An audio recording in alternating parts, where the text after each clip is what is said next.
Hello বন্ধুরা, দেখুন আবার পালং শাকের ঘন্ট রেসিপি নিয়ে চলে এসেছি। কীভাবে বানাচ্ছি দেখুন। তেল দেওয়া আছে, কড়াইয়ে তেল দিয়ে দিয়েছি। কালো জিরে রসুনটা গ্রেট করে নিয়েছি, কাঁচা লঙ্কা দিয়েছি। কালো জিরেটা দিয়ে দিলাম, রসুনটা দিয়ে দিলাম,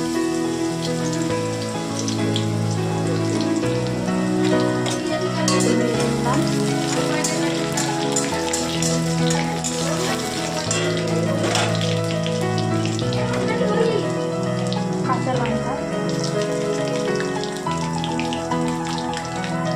এখানে বেগুন ছোটো ছোটো করে কুচি কুচি রেখেছি, যেমন লাল লাল করে ভেজে নেবো।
হালকা করে, কিন্তু এখন মিষ্টিটা দেবো না, নামানোর সময় না দেবো।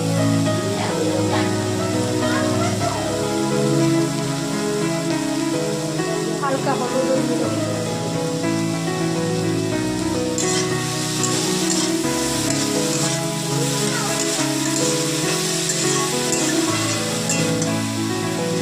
লাল লাল করে ভেজে নেবো।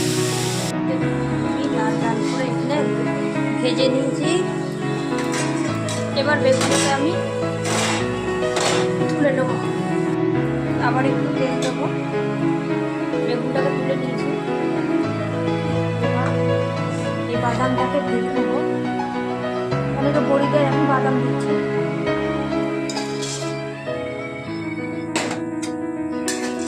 বাদামটাকে লাল লাল করে ভেজে নেবো। এখন আমি বাদামটা লাল লাল করে ভেজে নিয়েছি। অনেকেই বড়ি দেয়, কিন্তু আমি বাদাম দিয়েই করলাম। আর বাদামের যে তেলটা আছে, আমি ওটাতেই শাকটা দিয়ে দেবো, যাতে বাদামের তেলে শাকের টেস্ট হবে। পালং শাকটা দিয়ে দেবো।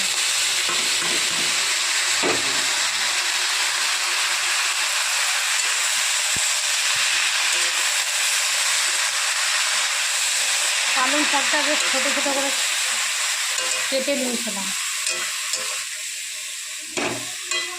এইটাতে এবার নুন দিয়ে দিলাম, হলুদ দিয়ে দিলাম একটু,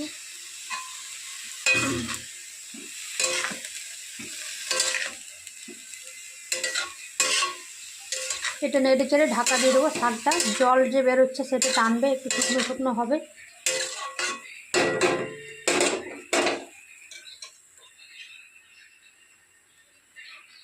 হালকা ঢাকা দিয়ে দিলাম, কিছু পড়ে যায় তো, মানে খোলা অবস্থায় ঢাকা দিয়ে দিতে ভালো।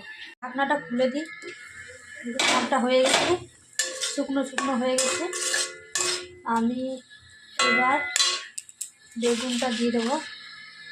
এই যে বেগুন ভেজে রেখেছি লাল লাল করে, এটা দিয়ে দিলাম।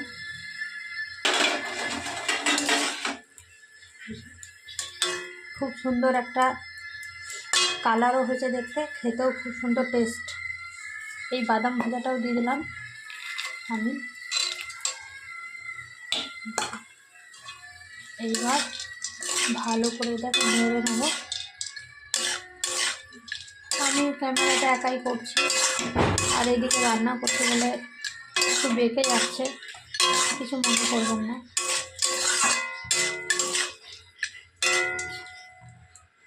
এই দেখুন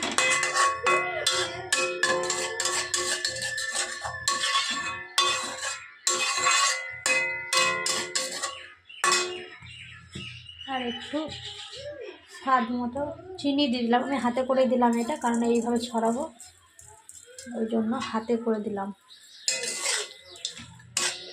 এই যে একটু নেড়ে নেবো।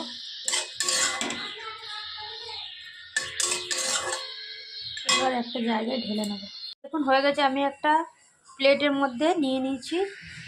আপনাদের ভালো লাগলে নিশ্চয়ই লাইক করবেন বন্ধুরা।